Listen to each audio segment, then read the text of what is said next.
Bonjour et bienvenue. Aujourd'hui, les sanctions internationales contre Cuba continuent d'avoir des effets profonds sur l'île. Les conséquences sont directes sur l'énergie, les transports, le commerce et même la vie quotidienne des familles. Leur intensification récente a mis en lumière des défis structurels qui dépassent largement les frontières de l'île. Ces sanctions américaines trouvent leurs racines dans la guerre froide, avec un embargo qui dure depuis plus de 60 ans. Différentes administrations ont élargi ces mesures, ciblant des secteurs stratégiques et des entités spécifiques. Cela inclut des limitations sur les échanges financiers, les investissements et les services essentiels comme l'énergie. Récemment, Cuba s'est trouvé en situation critique en raison d'une pénurie de carburant d'aviation. Cela est la conséquence indirecte d'un tarissement du carburant importé suite aux restrictions américaines. Plusieurs compagnies, dont Air Canada, ont dû suspendre leurs vols entre le Canada et la Havane. Cette crise montre à quel point le système des transports dépend des importations de carburant. Les sanctions techniques ont des répercussions en cascade. Moins de fuel signifie moins de visiteurs. Cela se traduit par une perte de revenus dans le tourisme, l'un des piliers économiques majeurs de l'île. Le tourisme soutient l'hôtellerie, mais aussi des milliers de petites entreprises et de guides locaux.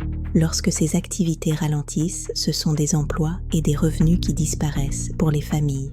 Des familles déjà fragilisées par des décennies de contraintes doivent faire face à de nouvelles difficultés. Au-delà du tourisme, les sanctions ont également un impact sur des domaines comme la santé publique. Le système repose sur des importations de médicaments et de matières premières pharmaceutiques. L'inflation et les restrictions rendent plus difficile l'accès à certains produits essentiels pour les malades. Une autre conséquence est la pression sur la monnaie nationale et l'accès limité aux devises étrangères. Cette situation rend plus coûteuses les importations de denrées alimentaires et de biens d'équipement. Pour les Cubains ordinaires, cela se traduit par un pouvoir d'achat réduit et des pénuries plus fréquentes. Sur le plan politique, ces sanctions exacerbent les tensions constantes entre Cuba et les États-Unis. Certains appellent à la coopération, d'autres voient ces mesures comme un levier pour des réformes politiques. Le Mexique et le Venezuela critiquent les sanctions, créant une sorte de guerre des sanctions parallèles. Pour les Cubains, les conséquences sont quotidiennes. Interruption de services et isolement économique. Les habitants doivent s'adapter en développant des systèmes de solidarité locale pour compenser les carences. La diaspora voit les transferts d'argent devenir plus complexes, impactant l'aide envoyée aux familles restées sur l'île. Ces sanctions ne ciblent pas que des secteurs, elles reconfigurent l'économie et perturbent les échanges.